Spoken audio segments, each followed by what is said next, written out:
প্রিয় দর্শক, জান্নাত হবে এমন একটি শান্তিময় স্থান যার সামনে পৃথিবীর শান্তি কিছুই না। পৃথিবীর এত চাকচমকময়, এগুলো জান্নাতের সামনে অতি তুচ্ছ জিনিস।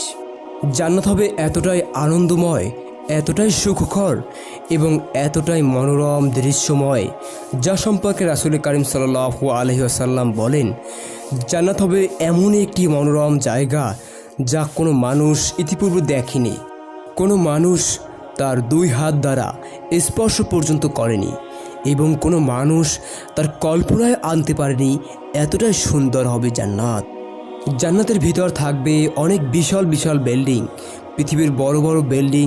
সেই জান্নাতের বিল্ডিংয়ের সামনে অতি তুচ্ছ জিনিস। জান্নাতের বিল্ডিংয়ের একটি ইট হবে সোনার এবং একটি ইট হবে রূপর। এতটাই সুন্দর করে আল্লাহ তাআলা সেই জান্নাতকে সৃষ্টি করেছেন।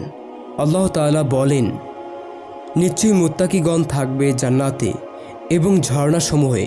আল্লাহ বলবেন, তোমরা তাতে শান্তি ও নিরাপদে প্রবেশ করো, আর আমি তাদের অন্তর থেকে হিংসা বিদ্বেষ বের করে দেব।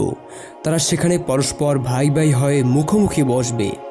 সেখানে তাদেরকে ক্লান্তি স্পর্শ করবে না এবং তারা সেখানে বহিষ্কৃত হবে না। অতঃপর আল্লাহ তাআলা তার নবীকে উদ্দেশ্য করে ঘোষণা দেন, হে নবী, আপনি আমার বান্দাদেরকে জানিয়ে দিন, নিশ্চয়ই আমি ক্ষমাশীল এবং পরম দয়ালু। আবার আমার আযাবই সবচেয়ে যন্ত্রণাদায়ক আযাব। প্রিয় দর্শক, জান্নাতে মুত্তাকি ব্যক্তিদের জন্য পোশাক পরিচ্ছদ ও জীবনসঙ্গী কেমন হবে সে বর্ণনাও আল্লাহ পাক রব্বুল আলামিন কুরআনুল কারিমে স্পষ্টভাবে বলেছেন, যাতে মানুষ দুনিয়ার চাকচিক্যময় পোশাক ও সুন্দরী নারীদের দেখে অন্যায় পথে চলে না যায়।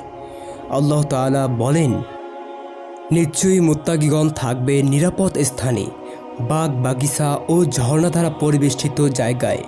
তারা পরিধান করবে পাতলা ও পুরো রেশমি কাপড় এবং পরস্পর মুখোমুখি হয়ে বসবে। সেখানে এরূপই ঘটবে। আর আমি তাদেরকে সুন্দরী রূপসী ডাগর নয়না হুর রমণীদেরকে তাদের স্ত্রী বানিয়ে দেব। সেখানে তারা প্রশান্ত চিত্তে সব ধরনের সুস্বাদু ফলমূল পেতে থাকবে। প্রথম মৃত্যুর তারা সেখানে আর মৃত্যুর স্বাদ আস্বাদন করবে না। আল্লাহ তাদেরকে জাহান্নামের আযাব থেকে রক্ষা করবেন মহান প্রভুর ইচ্ছায়। এটাই মহান সাফল্য। সূরা দুখান।